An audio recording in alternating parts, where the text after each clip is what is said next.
Hors des tours de la rue somnolente que les fantômes du passé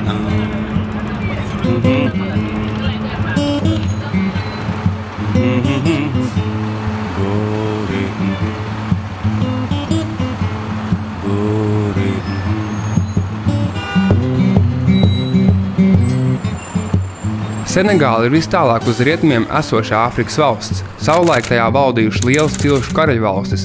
Vēlāk par tās stratēģiski svarīgu atrašanās vietu pie Atlantijas okeāna nežēlīgi cīnījušies eiropiešu kolonizatori. Neatkarību modernā Senegāla ieguva 1960. gadā. Valsts oficiālā valoda ir franču un valdošā reliģija islāms.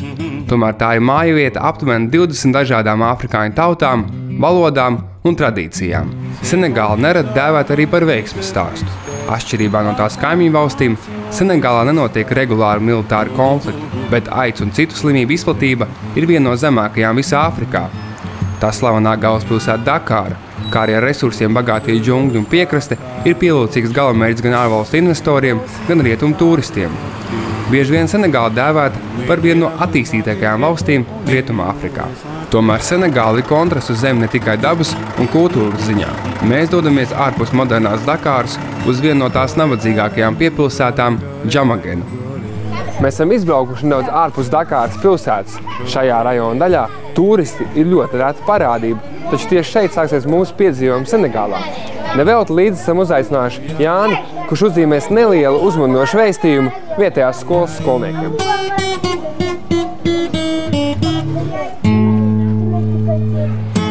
Mērķis bija tāds, ka, lai mēs nestaigātu kā tādi naudas maisi, kuriem visu laiku prasa naudu, mēs piedalāmies un darām kaut ko tādu kopā ar vietējiem, priekšvietējiem, atstājam kaut ko pozitīvu.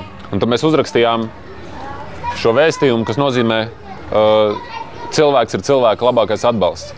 Tāds bija tas plāns, jā. Tā vietā, ka mēs te arī darbojamies, ka mēs te kaut ko daram. Nevis, ka mēs vienkārši staigājam un skatāmies uz viņiem, kā viņiem te ir, bet ka mēs te arī piedalāmies, vienkārši kaut ko šiverējam. Tāpat kā viņi tur taisa durvis vai gultas tur no koka grebju uz ielas tepat, vai kaut ko ceļ, vai ko tā, arī mēs te kaut ko zīmējam. Tā.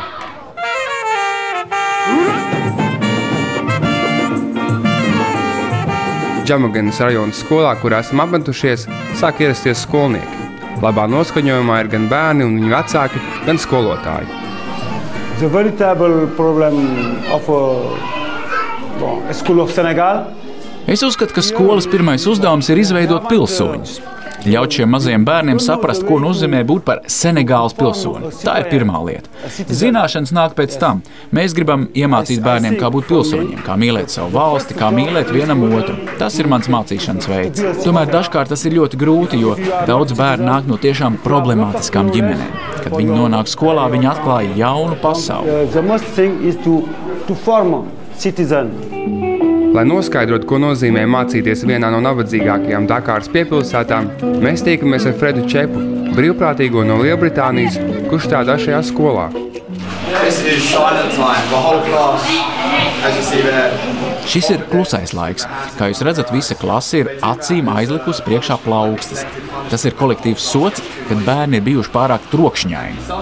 Dažreiz tas ilgst 5 minūtes, dažreiz 10 vai 15. Ilgākais, ko esmu redzējis, ir pusstunda.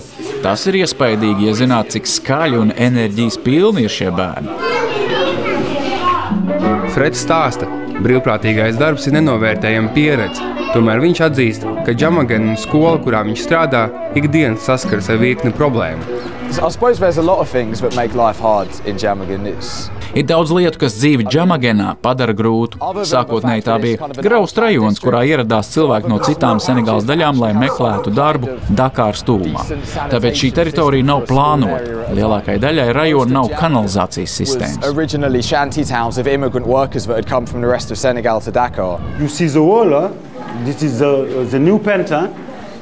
Kad Senegālā ir lietus sezona, skolas telpās dažkārt ieplūst ūdens. Lietus sezonā pat pārvietošanās Džamagenā ir ļoti apgrūtināta, nemaz nerunājot par mācībām. Turklāt kopā ar lietu klāt ir moskīti un ļoti daudz bērnu slimo ar malāriju. Parfois, sometimes water coming into this class. Jā, mēdz gadīties, ka bērni pēkšņi vairs nenāk uz skolu, jo lietus sezonā cilvēku mājas aplūst un viņi ir spiesti pārvākties. Viņi šeit vairs neatgriežas, jo te nav iespējams normāli dzīvot. It's only about a metre above sea level here. So when heavy rains fall, Džamagena ir tikai metru virs jūras līmeņa, bet okeāns ir mazāk nekā kilometra attālumā. Vairākus mēnešus gadā viss rajons ir applūdes. Kad vasaras beigās sāks spēcīgs lietus, šādā cieši apdzīvotā teritorijā rodas daudz saprotamu problēmu. Plānojuma trūkuma dēļ mājas šeit ir saceltas haotiski. Kad cilvēkiem sāk pietrūkt vietas, viņi sāk celt mājas vienu aiz otras, un ja vienā vietā ir tik daudz cilvēku un tik maz infrastruktūras, protams, ka tas rada nopietnas problēmas. Tas ir iemesls, kāpēc atkritumu un netīrība šeit ir uz katras ielas. is a serious problem. There's like rubbish and filth all over every single street. Situācija nepalīdz risināt arī tas, ka Džamagena ir nabadzīga piepilsēta. Palīdzību no valdības to sasniedz reti. Turklāt Džamagenas skolās pastāv vēl divas citas problēmas, kas ir vismaz tikpat nopietnas kā infrastruktūras trūkums. Mēs esam vienā no šī rajona skolām. Nesies visu vēl nabadzību. Šie bērni spiesti maksā par skolu. Daudz to nevar atļauties. Tāpēc vecāki ir spiesti smagi strādāt un vismaz aizsūtīt kādu no viņiem skolā. We have three categories of children here. Mums ir divas kategorijas. Sociāli neaizsargātie bērni nemaksā neko, bet vispārējie 2000 Rietumāfrikas franku mēnesī. Katru semestri skolniekam papildus jāmaksā 5000 franku. Aptuveni 3 eiro mēnesī un 8 eiro par semestri. Nešķiet liela samaksa par skolu.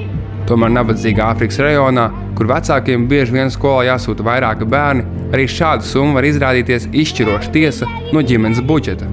To apstiprina arī skolotāji. But it's difficult to have it because a lot of parents Daudz vecāku nenāk uz skolas sapulcēm. Mēs cenšamies viņus iesaistīt un kopā panākt uzlabojumus, taču tas ir ļoti grūti. Šodien atnāks 10 vecāku, pēc mēneša 5. Daudziem nav laika, viņi nepārtraukti cīnās par savu ģimeņu izdzīvošanu. Vecākiem ir jāmaksā par bērniem. Mēs skolniekiem sakām, ej pie savu tēta, ej pie savas mammas, saki, ka tev vajag mēneša maksājumu. Tomēr, ja bērni atnāk uz skolu bez naudas, mēs viņus tik un tā paturam.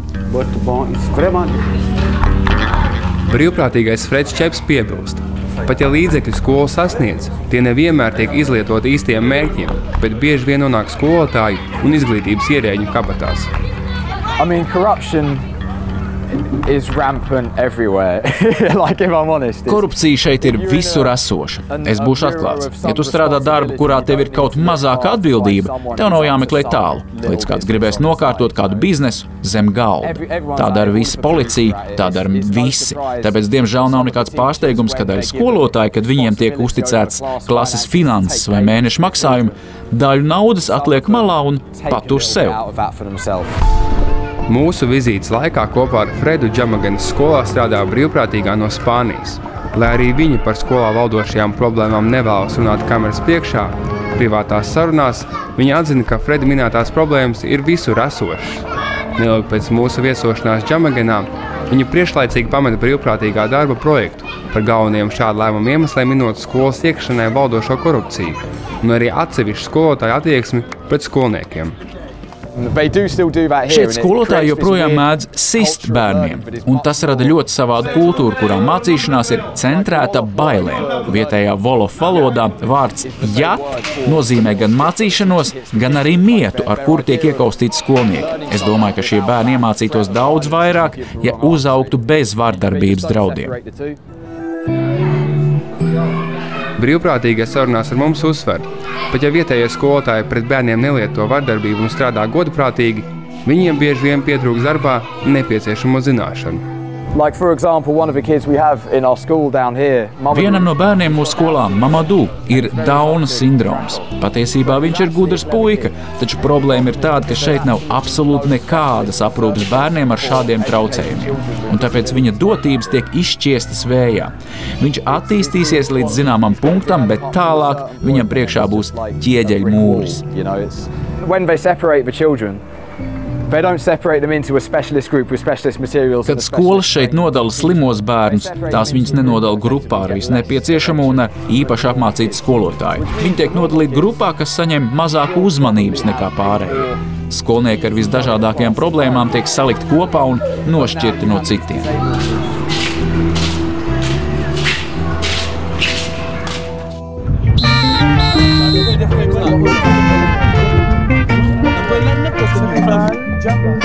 Kā vairumā Āfrikas valstu, arī Senegālā tā sabiedrība ir jauna. Ja Eiropā vidējais iedzīvotāju vecums ir aptuveni 40 gadi, tad Senegālā tas ir tikai 18.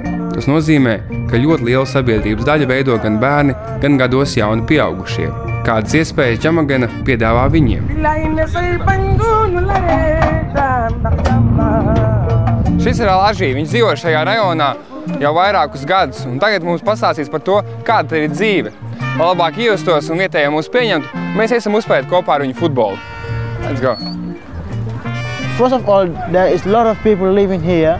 Džamagenā dzīvo tiešām daudz cilvēku. Darbs, ko mēs darām, gandrīz vienmēr ir parasts un smags. Atrast labu darbu šeit ir grūti. Ar vietējām algām dārga ir gan īre, gan izdzīvošana kopumā. Everything is expensive and the house rent is expensive too. El-Hadži dzimtene ir nevis Senegāla, bet gan tās kaimiņu valsts Gambija. Atšķirībā no daudziem Džamagenas jauniešiem, El-Hadži ir pabeidzis nevienu vidusskolu, bet arī mācās Dakāras universitātē, kur apgūst datorzinātnes. Tomēr viņa mājas ir Džamagenā, un viņš ikdienas saskarās ar tās realitāti. The life in Senegal is harder than the one in the Gambia.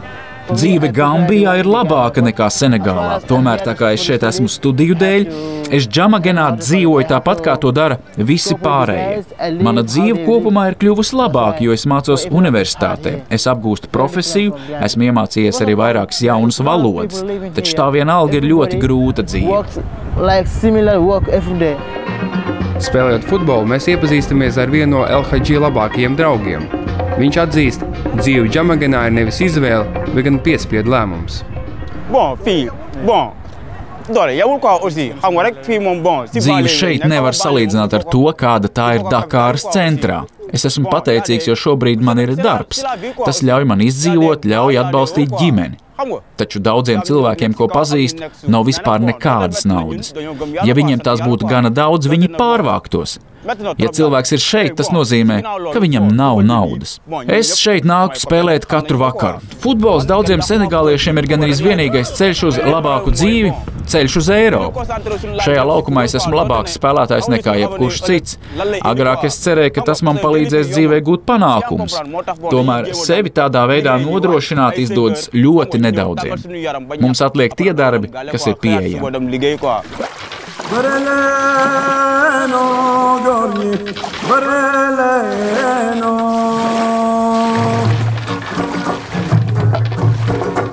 Tomēr tieši kādi ir vienkāršie un smagie darbi, ar kuriem Džamagenas iedzīvotāji nodrošina savu iztiku. Lai to noskaidrot, mēs devāmies uz vienu no šīs apkārtnes ievērojamākajām vietām.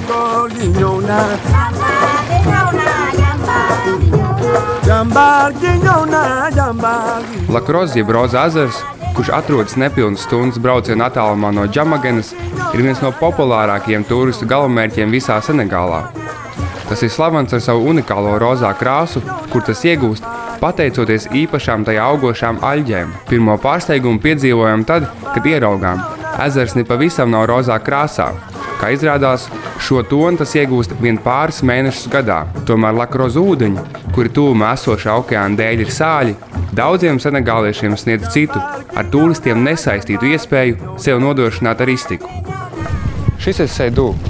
Viņš nāk no Džamagena priekšpilsētas. Tāpat kā daudz citi jaunieši, viņš naudas trūkuma dēļ nevar turpināt mācības. Taču bez izglītības ir grūti atrast labu darbu. Tāpēc vienīgais, kas paliek, lai izdzīvotu, ir smags fizisks darbs.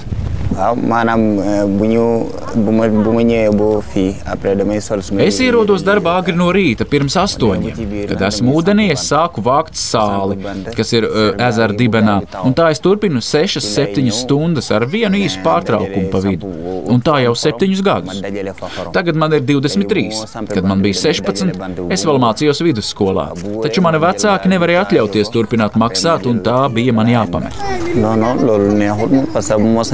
Pirms nonācu šeit, es darīju daudzas lietas. Centos būt profesionāls cīkstonis, darīju daudz vienkāršu darbu.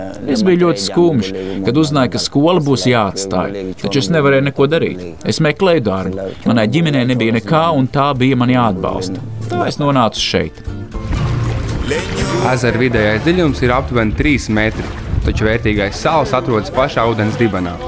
Ezerā nav iespējams nirt, jo sāls koncentrācija ir tik liela, ka vismazākā šļakata dedzina acis. Turklāt Seidū darbdiena ir 7-8 stundas, kas būtu jāpavada peldus. Lai apietu iepriekš minētās neērtības, vietējie darbinieki, tā skaitā Seidū, izmanto garas metāliskas kājas, bet sāla sagrāb ar pagarinātu lāpstu, kas iestiprināta speciālā grozā, kur nolaiž ūdenī ar striķa palīdzību. Uz metāliskajām kājām nostāvēt nav nemaz tik viegli, jo prasa labu balansu izjūtu, bet sāls šķurēšanā un izcelšanā vajag lielu fizisku izturību.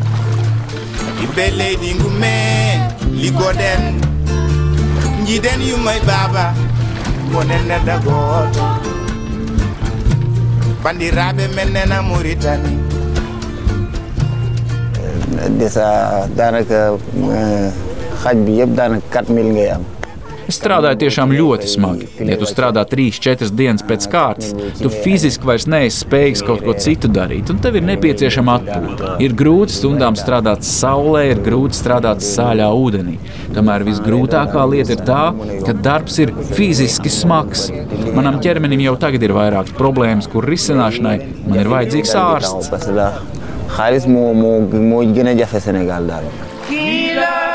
Neskatoties uz to, ka smagākās pūles sāls ieguvēja pieliek un savu veselību visvairāk apdraud tieši ezerā strādājošie cilvēki, viņu ieguvums ir neliels. Līdzīgi kā ar daudziem Rietumā Afrikā pieejamiem minerāliem, pārtikas produktiem un citām patēriņu precēm, neapstrādāto izēvielu cenas ir niecīgas.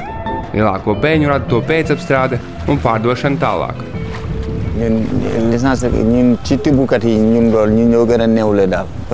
Mēs, kas strādājam ezerā, nepelnam lielu naudu, un arī tie, kas sāli no mums iepērk, nepelna daudz.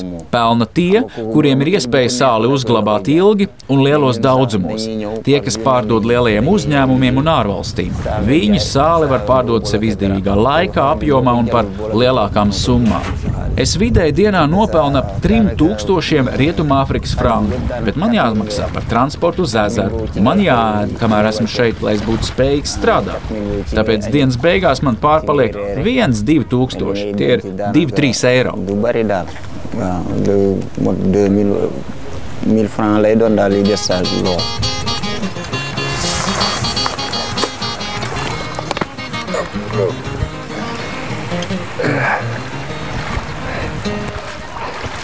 Šī darba beidzamā fāze. Manas galvas ir aptuveni 25 kg. Un es varu darīt, ka tas noteikti atstāja iespaidu uz tavas muguras, ja tas jādara katru dienu. Man liekas smieklīgi tas, ka viņš šo te visu pārdod par ļoti mazu summu.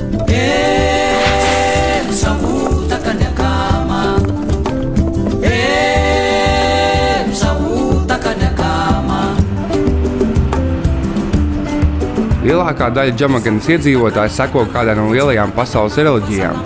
Vairums ir musulmaņi, tāpat atrodams arī nelielas kristiešu kopienas. Tomēr nozīmīgu lomu džamaganiešu dzīvēs joprojām spēlē viņu senču dejas, mūzika, rituāli, uzskata par pasauli un arī vudū.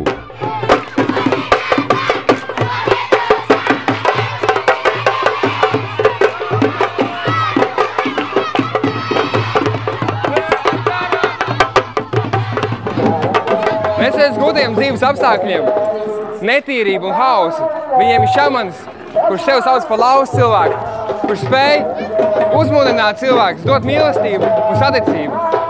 Ja nebūtu viņa, būtu pavisam grūti. Cilvēks lauva ir sena vietējo afrikāņu tradīcija, kas sevišķi populāri ir Senegālā. Leģenda vēsta, ka senos laikos šo reģionu klāja biezi meži, un tas bija pilns ar savvaļas dzīvniekiem. Toreiz kādam medniekam esot uzbrukusi lauva, bet viņš spēja izdzīvot. Kopš tās reizes viņa uzvedība un izskats līdzinājās lauvai. Viņš rēdz kā lauva, ēda tikai jēlu gaļu, bet uz ķermeņa sāk augt biesa apmetojums. Lai izglābtu mednieku, vietējie burvi veica ļaunā gara izdzīšanas rituālu. Mūsdienās šī tradīcija kļuvusi par savu veidu atrakciju, ar mērķi izklaidēt apkārtējos iedzīvotājus. Tiek spēlēta mūzika, notiek dejas, un par to visu tiek iekasēta neliela samaksa.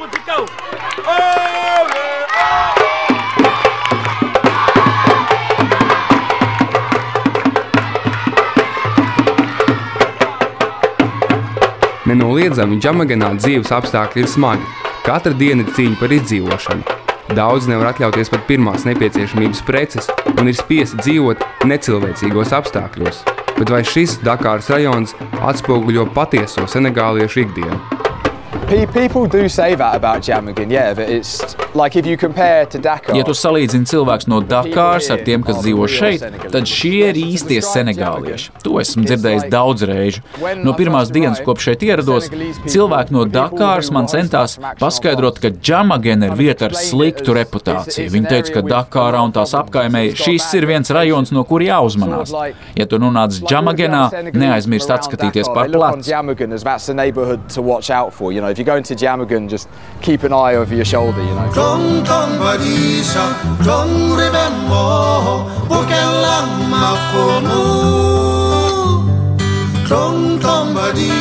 They live better life. It's very low here. Izredzi uz labāku dzīvi ir ļoti maz. Dažiem cilvēkiem izdosies gūt panākumus, bet lielākajai daļai nē. Viņi dzīvo šādi līdz būs miruši. Un tomēr mēs spējam izdzīvot. But still we manage to survive.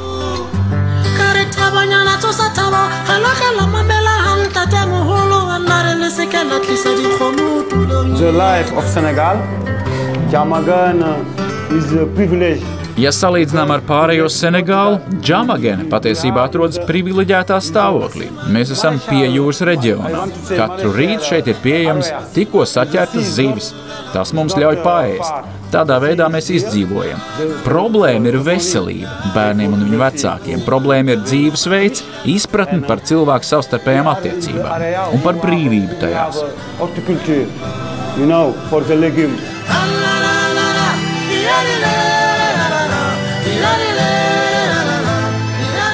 Faktiski ik viens šeit uzaug, baidoties sniegt nepareizu atbildi.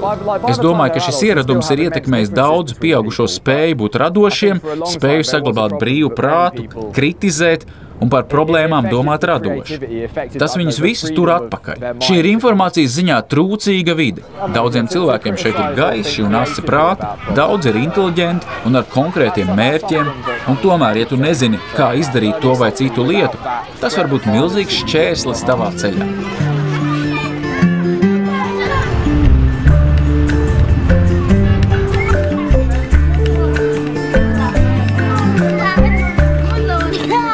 Es vēlētos atgriezties skolā. Es vēlos iemācīties jaunas lietas. Ja tu nemācies, tu nezini, kā pārvaldīt savu naudu, kā pārvaldīt savu dzīvi. Ja es iekrāšu gana daudz, es centīšos atrast labu vietu mācībām. Tur es šobrīd liktu savu naudu, ja man tāda būtu.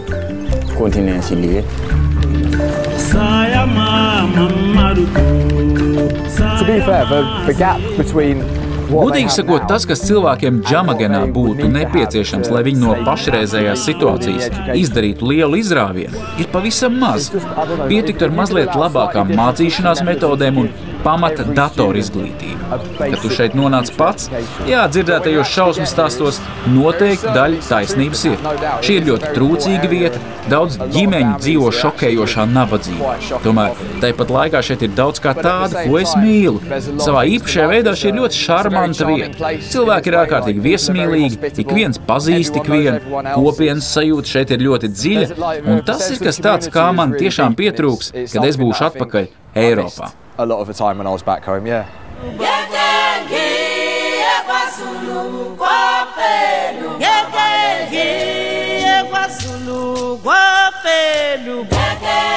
Joprojām daudzas Āfrikas valstis ir atkarīgas no sadarbības ar savu bijušo kolonizatoru valstīm. Senegāla nav izņēmums. Tā nodrošina ar lētu darba spēku un vērtīgiem dabas resursu izejmateriāliem. Pat neskatoties uz visu stabilo politisko situāciju, šīs valsts iedzīvotāju labklājības līmenis ir tikpat zems kā lielākajā daļā Āfrikas kontinenta. Un, diemžēl, tuvākajos gados nekas neliecina, ka situācija uzlabosies.